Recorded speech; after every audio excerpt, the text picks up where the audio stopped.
Bonjour, je me présente, Jean Gaël. Je fais cette vidéo depuis mon atelier dans lequel je vis et je m'estime plutôt chanceux par les temps qui courent parce que je peux continuer à travailler.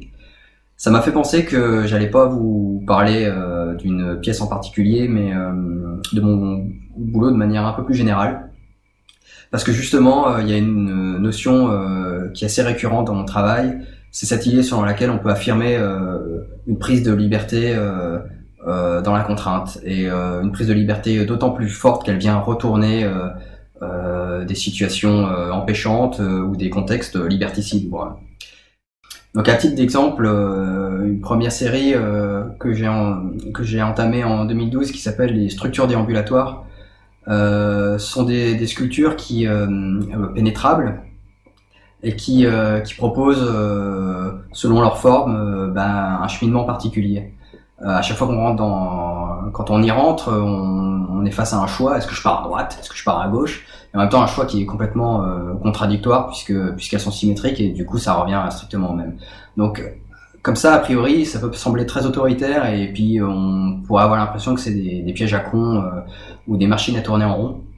Mais d'un autre côté, elles sont complètement ouvertes sur ce qui les entoure. Elles offrent autant de points de vue sur leur environnement. Et puis en fait, vu qu'elles sont construites uniquement en arête, rien ne nous empêche de passer sous le barreau, quoi. Rien ne nous empêche de braver l'interdit et finalement de l'utiliser comme on veut.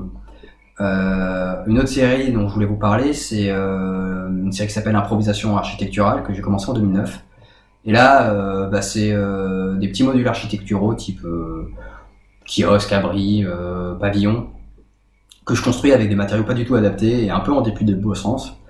Et ce qui fait que aussitôt construite, elle se casse la gueule. Et moi, je laisse la chose en l'état.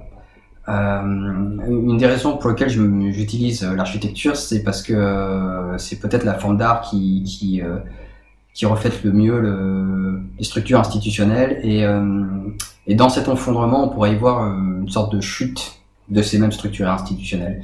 Mais au-delà de ça, pour moi, il y a aussi cette idée que c'est l'architecture elle-même qui trouve sa part de liberté dans la chute.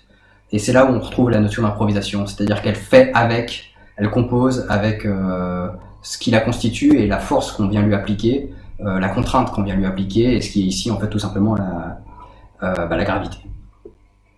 Cette notion de chute, elle se retrouve dans une pièce de danse qui s'appelle Étude de chute. Et au centre de cette pièce chorégraphique se trouve de nouveau une sculpture qui peut paraître très autoritaire, et très froide et très stricte, mais en même temps on se rend assez vite compte quand les corps viennent l'activer et s'inscrivent à l'intérieur d'elle que les mâts qui la composent sont des points d'appui précis pour reproduire des postures de chute, de maintenir une sorte de mouvement arrêté et les corps en une sorte d'état de chute. Et puis enfin une série plus récente, Modèle à conversation, alors c'est une série de sculptures qui sont toutes construites suivant le même plan, qui s'inspirent plus ou moins d'une barrière. Et après, elles diffèrent les unes des autres en forme en taille et en finition, et portent chacune d'elles un prénom. Un peu de la manière dont on pourrait nommer une bagnole ou un ouragan. Ces sculptures sont des sculptures manipulables, laissées à libre disposition de qui veut bien s'en saisir.